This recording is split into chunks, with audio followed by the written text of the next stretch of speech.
কোটা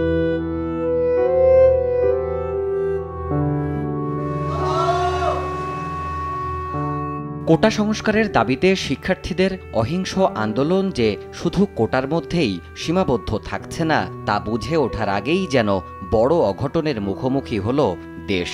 শিক্ষার্থী ছাড়াও ৩ দিনের সংঘর্ষে রক্ত ঝরেছে সমাজের বিভিন্ন শ্রেণী পেশার মানুষের। হাসপাতালের বিছানায় শুয়ে এই আর্তনাদ তাদের না বলা যাতনার।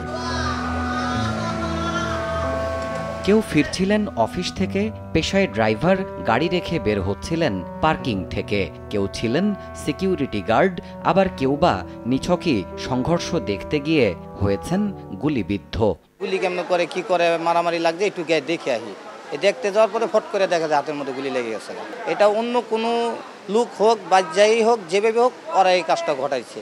ঘটানোর পরে যারা ঘটাইছে ওদেরকে স্পটে পাই নাই। ডিউটি শেষ করে বিকাল 5টার দিকে বাসার দিকে যাচ্ছিলাম, তখনই আমার গুলিটা লাগছে।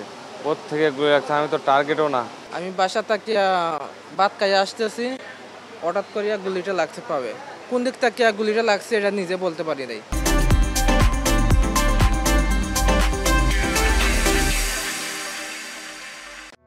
এক বুক হতাশা আর অসহনীয় ব্যথা নিয়ে হাসপাতালের ওয়ার্ডে কাতরানো মানুষের এমন হাহাকারের কোনো জবাব যেন নেই কারো কাছেই। আমি নিজেকে ধরে রাখতে পারি না, এক নিমিষেই আমার পাটা শেষ করে দিছে ওরা। আমি তো কোনো দোষ করি নাই। আগস্টের শেষে আমার ইয়ার ফাইনাল এক্সাম। এই সৌদি আরবে যাওয়ার কথা ছিল, মেডিকেল করছি, আমার সব কিছু আসছিল রেডি। তো আমার জীবনে অনেক স্বপ্ন ছিল, সবগুলো আর কি মাটি হয়ে গেছে। আমরা চাই দেশের মধ্যে আর যাতে এরকম না হয়, আর কারো যাতে এরকম হাত পা না যায়। পা হারিয়ে কি করবেন জানেন না এসব শ্রমজীবী মানুষ। এক পুলিশ সদস্য শোনালেন তাকে বেদম অত্যাচারের করুণ বর্ণনা। এটা উপরওয়ালা জানে যে আমি কিভাবে চলবো।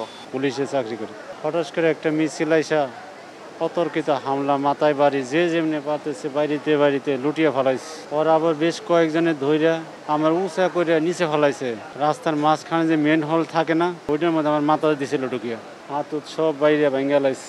এই রড ছিল, বাঁশ ছিল, কাঠের টুকরা ছিল, ইটের টুকরা ছিল, যে যেমনি পাতেছে বৃষ্টির মতো।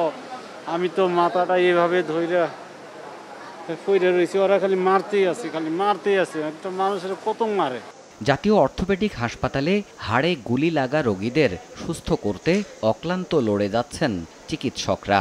তাদের দাবি শুধু আইনশৃঙ্খলা রক্ষা বাহিনীর আঘাত নয়, অস্ত্রোপচারের অভিজ্ঞতার চোখে তাদের ধারণা তৃতীয় পক্ষ থাকতে পারে এই সংঘর্ষে।